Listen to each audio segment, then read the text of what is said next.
यह दास्तान जेक नाम के उस इंसान की है जो हर हाल में मोनालिसा की पेंटिंग पर हाथ साफ करने के इरादे से दौड़ रहा है। लेकिन इस यात्रा में उसे ऐसी कई चीजें दिखाई देती हैं जो अनजाने में ही उसे एक हीरो की तरफ मोड़ देती हैं। शुरुआत में हमें जेक नजर आता है, एक ऐसा आदमी जो खुद को दुनिया का सबसे बड़ा खजाना खोजने वाला समझता है।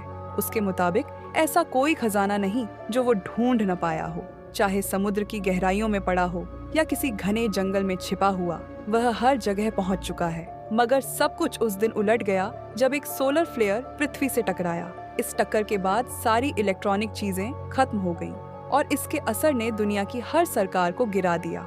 सत्ता के इस खालीपन में वॉरलॉर्ड्स ने पूरे ग्लोब पर कब्जा जमा लिया। अब वही देशों को चला रहे हैं। चारों तरफ अराजकता फैली है, कानून का नामो निशान नहीं। ताकत जिसके पास है वही दूसरों पर हुकूमत कर रहा है और कमजोरों को रौंद रहा है। इन्हीं हालातों के बीच जेक लंदन पहुंचता है। उसकी खजानों की तलाश अभी भी जारी है। शहर में घुसते ही वह एक होटल में दाखिल होता है और सीधा सबसे बड़े कमरे की ओर बढ़ जाता है। कमरे के भीतर उसे एक लाइब्रेरी दिखती है जिसके पास एक छिपा हुआ दरवाजा बना हुआ है। वह दरवाजा खोलता है तो सामने स्टील से बना भारी दरवाजा खड़ा मिलता है।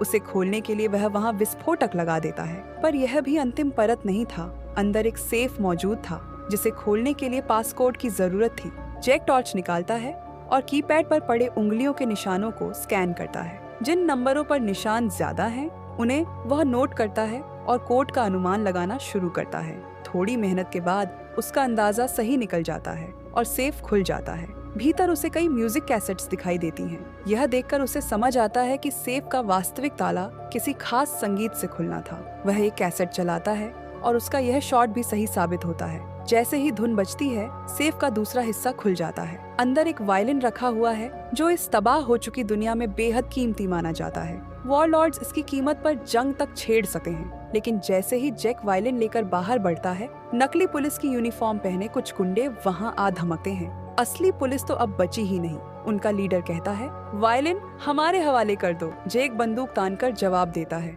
कोई पास आया तो सीधे उड़ जाएगा। अपनी भलाई चाहते हो तो यहाँ से चले जाओ। पर वे मानने वाले नहीं। आगे बढ़ते ही जेक एक एक करके सबको खत्म कर देता है। अब सिर्फ उनका सरदार बचता है और उसी वक्त जेक की गोलियां भी खत्म हो चुकी होती हैं। जेक तुरंत अपना कटाना खींचता है। सरदार उससे कटाना छीन लेता है, मगर उसे अंदाजा नहीं था कि ये भी जेक की चाल है। कटाना पर पहले से बम फिट किया हुआ था। जैसे ही वह उसे हाथ में लेता है, धमाका होता है और सरदार उसी धमाके में खत्म हो जाता है। होटल की घटना के बाद जेक आगे बढ़ता है और एक विशालकाय महल में पहुंचता है जिसकी सुरक्षा इतनी कड़ी है कि हर कोने पर हथियारबंद गार्ड तैनात हैं। यह किला वॉरलॉर्ड ऑगस्ट वैलेंटाइन का है। अंदर प्रवेश करने पर उसकी मुलाकात ऑगस्ट की असिस्टेंट से होती है। जेक वायलिन सौंपने ही वाला होता है कि असिस्टेंट कहती है, तुम्हारे लिए एक और मिशन है, लेकिन उसके लिए बॉर्डर पार करना पड़ेगा। ये सुनते ही जेक तुरंत मना करता है और वहाँ से निकल जाता है। उधर असिस्टेंट सीधा ऑगस्ट के पास जाती है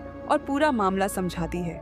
ऑगस्ट ठंडे अंदाज में कहता है उसे ऐसा लालच देना होगा जिससे वह इनकार ही न कर पाए। इसी बीच जेक अपने ठिकाने पर पहुंचता है जहां उसने चारों ओर खतरनाक जाल बिछाए हुए हैं। वह सब जालों से बचते हुए अंदर घुसता है, अपनी नई मिली चीजों की जांच करता है, हल्का सा संगीत चलाता है, शराब का घूंट लेता है और सो जाता है। सोते सोते उसे फिर वही सपना आता है, एक चमकीली शानदार बोट जिसमें बैठकर वह खुले समुद्र की ओर निकल चुका है। यही उसका सबसे बड़ा सपना है। तभी अचानक बाहर की आवाज से उसकी नींद टूट जाती है। वह देखता है कि एक सिपाही उसके जाल में फंसकर हवा में लटका हुआ है।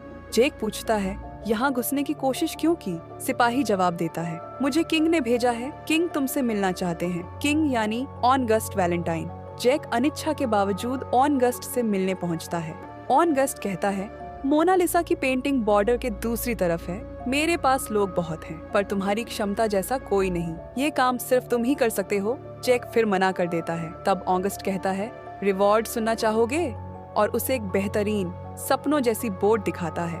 बोट देखते ही जेक का मन बदल जाता है। वह अपने घर लौटता है, अपने कुत्ते को आखिरी बार खाना खिलाता है। वहीं उसे किंग की असिस्टेंट फिर मिलती है। जेक कहता है, अगर मैं वापस न लौट पाया तो मेरे कुत्ते का ध्यान रखना। फिर वह किंग से मिलने जाता है। ऑगस्ट नक्शे फैलाकर बताता है, वह इलाका बागियों के कब्जे में है। मामूली गलती भी जान ले सकती है। पेंटिंग मिलते ही मुझे संपर्क करना, 3 घंटे में मैं टीम भेज दूंगा। जैक तैयार हो जाता है। प्लेन में बैठते ही उसे नींद आ जाती है और इस बार सपने में वही बोर्ड दिखाई देती है, लेकिन उस पर एक लड़की भी उसके साथ है। तभी अचानक प्लेन पर हमले की आवाजें गूंजती हैं। गोलियों की बरसात शुरू हो जाती है। जहाज गिरने ही वाला है। जैक तुरंत पैराशूट पकड़ता है और छलांग लगा देता है। बड़ी मुश्किल से उसकी जान बचती है। उतरते समय चोट लगती है, फिर भी वह फ्रांस के उस वीरान इलाके में पहुंच जाता है। वहां उसे 2 लाशें लटकी हुई मिलती हैं। तभी अचानक एक टैंक दीवार तोड़ते हुए सामने आता है। गोला चलने ही वाला होता है कि बागी उस टैंक पर धावा बोल देते हैं। उसके अंदर मौजूद लोगों को खत्म कर देते हैं। जैक इस अफरा तफरी में मौका देकर चुपचाप वहां से निकल जाता है। उस इलाके का वॉरलॉर्ड वोकोब अब सामने आता है। एक बेहद चालाक, दिमागी खेलों में माहिर शख्स, जिसका ज्यादातर समय शतरंज की बिसात पर ही गुजरता है। उसकी अजीब सनक ये है कि जो भी कैदी उसके पास लाया जाता है, उसे सबसे पहले शतरंज खेलने के लिए मजबूर किया जाता है। आज एक कैदी घबरा कर कहता है कि उसे शतरंज खेलना आता ही नहीं। वोकोब बिना समय गंवाए उसे वहीं गोली मार देता है। तभी उसका दायां हाथ गार्नेट आता है और रिपोर्ट देता है कि किसी ने पैराशूट के सहारे इलाके में एंट्री की है। वोकोब आदेश देता है, उसे जिंदा पकड़ कर लाओ। उधर जैक एक गांव में प्रवेश करता है। यह गांव बेहद गरीबी और निराशा में डूबा हुआ है और इसका कारण है वोकोब का अत्याचार। जैक पुराने फटे कपड़े पहनकर खुद को गांव वालों जैसा बना लेता है ताकि कोई पहचान न पाए। तभी वोकोब के सिपाही आते हैं और लोगों के बीच से 2 बागियों को खींचकर सबके सामने मार गिराते हैं। जैक वहां से खिसकने ही वाला होता है कि कुछ सिपाहियों को उस पर शक हो जाता है। वे उसका बैग छीनकर चेक करने लगते हैं। जैक मौका देखकर बैग फेंकता है और पलक झपकते ही सभी सिपाहियों को खत्म कर देता है। आखिरी सिपाही उसकी तरफ बंदूक तानता है, लेकिन उससे पहले एक लड़की ड्रिया झटके से आती है और उसका गला काट देती है। जैक पूछता है, तुम हो कौन? ड्रिया शांत स्वर में कहती है, मैं फ्रीडम फाइटर हूँ और किंग के लिए भी काम करती हूँ। आगे का रास्ता मैं दिखाऊंगी। जैक चौंक जाता है, तो अब तक सामने क्यों नहीं आई? ड्रिया मुस्कुराकर जवाब देती है, टेस्ट कर रही थी। किंग ने तुम्हारी जितनी तारीफ की है वह सही है या नहीं। दोनों एक चर्च में पहुंचते हैं। वहाँ पादरी उन्हें एक नक्शा थमाता है जिसके किनारे पर एक खास कोड लिखा हुआ है। तभी बाहर से गोलियों और गाड़ियों की आवाजें सुनाई देती हैं। जनरल अपनी पूरी सेना लेकर चर्च को घेर चुका है। पादरी फौरन कहता है, मेरी कार बाहर तैयार है, तुम दोनों निकल जाओ, मैं इन्हें रोकूंगा। पादरी बाहर जाकर जनरल को बातचीत में उलझाता है और पल भर में उसे गोली मार देता है। चर्च के अंदर ड्रिया बाकी बचे हुए सिपाहियों से भिड़ जाती है, जबकि जैक कार स्टार्ट करने की कोशिश में लगा रहता है। कई प्रयासों के बाद गाड़ी आखिर में स्टार्ट होती है और दोनों दरवाजा तोड़ते हुए बाहर निकल जाते हैं। हालांकि जनरल घायल अवस्था में भी अपने जवानों को कमांड देता रहता है। टैंक फायर करता है, लेकिन गोला गलती से गलत गाड़ी पर लग जाता है। इसके बाद शुरू होती है एक तेज रफ्तार पीछा। जैक गाड़ी को ऐसे इलाके की तरफ मोड़ देता है जहां ढेरों टैंक खड़े हैं।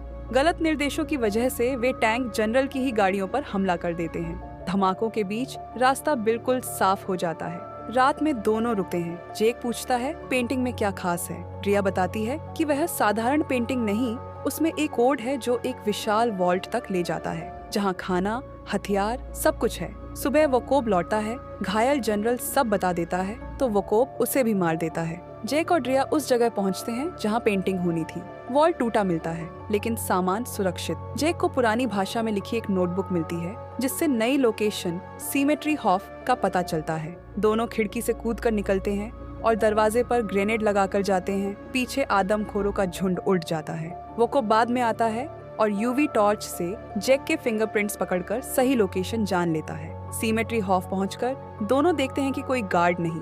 जैक को शक होता है और पानी के रास्ते अंदर जाकर मेन गेट खोल देता है। अंदर पहुंचकर पता चलता है कि मोनालिसा कोई पेंटिंग नहीं, बल्कि एक परमाणु बम है। जैक को किंग पर गुस्सा आता है, पर ड्रिया बताती है कि किंग इसे गलत हाथों में नहीं जाने देना चाहता। जैक कहता है कि उसे किसी पर भरोसा नहीं और चला जाता है। बागी बम लेकर जा रहे होते हैं, तभी वोकोब फौज के साथ आकर सबको मार देता है और बम ले जाता है। जैक को अजीब लगता है और वह लौट आता है। ड्रिया घायल मिलती है और बताती है कि वोकोब बम ले गया। दोनों उसकी ट्रेन पर चढ़ते हैं। जैक डिब्बे उड़ाता जाता है। आखिर में गार्नेट से जबरदस्त फाइट होती है। गार्नेट जैक को बाहर फेंक देता है। वोकोब गोली चलाता है। जैक गार्नेट को ढाल बना लेता है। फिर वोकोब से अंतिम लड़ाई होती है और जैक उसे मार देता है। उधर ड्रिया आगे के पुल पर बम सेट कर देती है। जेक कूद जाता है, ट्रेन खाई में गिरकर फट जाती है और नुकसान बाहर नहीं पहुंचता।